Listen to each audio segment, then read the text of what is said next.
महाभारत का युद्ध समाप्त हुआ, लेकिन शांति नहीं आई। उस युद्ध की राख से उठा एक ऐसा श्राप जो युगों तक गूंजता रहा। यह है अश्वत्थामा की अमृता और उसके श्राप की कथा। अश्वत्थामा महर्षि द्रोणाचार्य का पुत्र साधारण मनुष्यों की तरह जन्मा नहीं था। वह शिवजी के वरदान स्वरूप जन्मा था। उसके मस्तक पर जड़ा हुआ था एक दिव्य मणि जो उसे अजेय, अपराजेय और रोगरहित बनाती थी। बचपन से ही वह युद्ध कला में पारंगत हो गया, परंतु उसकी नियति में एक अंधकारमय मोड़ लिखा था। कुरुक्षेत्र में जब युद्ध चरम पर था, द्रोणाचार्य ने युद्ध तब रोका जब उन्हें बताया गया कि उनका पुत्र अश्वत्थामा मारा गया है। यह एक छल था, युधिष्ठिर द्वारा बोला गया पहला और आखिरी झूठ। द्रोण ने शस्त्र त्याग दिए और उसी क्षण धृष्टद्युम्न ने उनका वध कर दिया। जब अश्वत्थामा को यह ज्ञात हुआ, उसकी आत्मा में आग लग गई, बदले की आग। युद्ध समाप्त हो चुका था, पर अश्वत्थामा की पीड़ा अभी समाप्त नहीं हुई थी। उस रात जब पांडव शिविर चयन की नींद सो रहा था, अश्वत्थामा ने कृतवर्मा और कृपाचार्य के साथ मिलकर किया एक भयानक रात्रिकालीन हमला। लेकिन यह युद्ध नहीं था, यह एक नरसंहार था। उसने पांडवों को नहीं मारा, बल्कि उनके 5 पुत्रों को, द्रौपदी के लालों को नींद में ही काट डाला।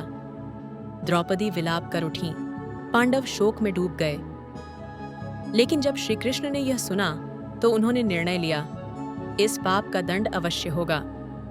अश्वत्थामा ने तब ब्रह्मास्त्र का प्रयोग किया, संहार का अंतिम अस्त्र। अर्जुन ने भी ब्रह्मास्त्र छोड़ा। धरती, आकाश, अग्नि सब कांप उठे। सभी आर्षियों और देवताओं ने हस्तक्षेप किया। दोनों ब्रह्मास्त्रों को रोकना अनिवार्य था, वरना संपूर्ण सृष्टि समाप्त हो सकती थी। अर्जुन ने अपना ब्रह्मास्त्र वापस बुला लिया, परंतु अश्वत्थामा, वह ब्रह्मास्त्र की विद्या पूरी तरह नहीं जानता था। वह उसे वापस नहीं ले सका और उसने उसे उत्तरा के गर्भ की ओर मोड़ दिया, अभिमन्यु के अजन्मे पुत्र की हत्या के लिए। यह अत्यंत अधर्म था। श्री कृष्ण ने अश्वत्थामा को जीवित रहने का श्राप दिया। तू अमर रहेगा, पर तेरे जीवन में कोई सुख नहीं होगा। तेरा शरीर सदैव पीड़ा से ग्रसित रहेगा। तू अकेला भटकेगा, न कोई तुझे अपनाएगा, न कोई तेरी सहायता करेगा।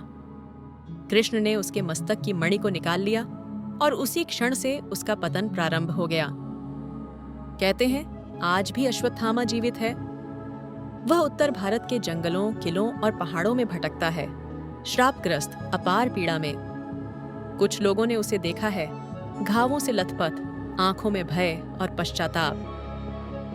युद्ध समाप्त हो गया, पर अश्वत्थामा का जीवन नहीं, वह जीवित श्राप बन चुका है। एक ऐसा नाम जो बताता है कि अधर्म का परिणाम क्या होता है और किसे मिलती है अमरता की सबसे बड़ी सजा।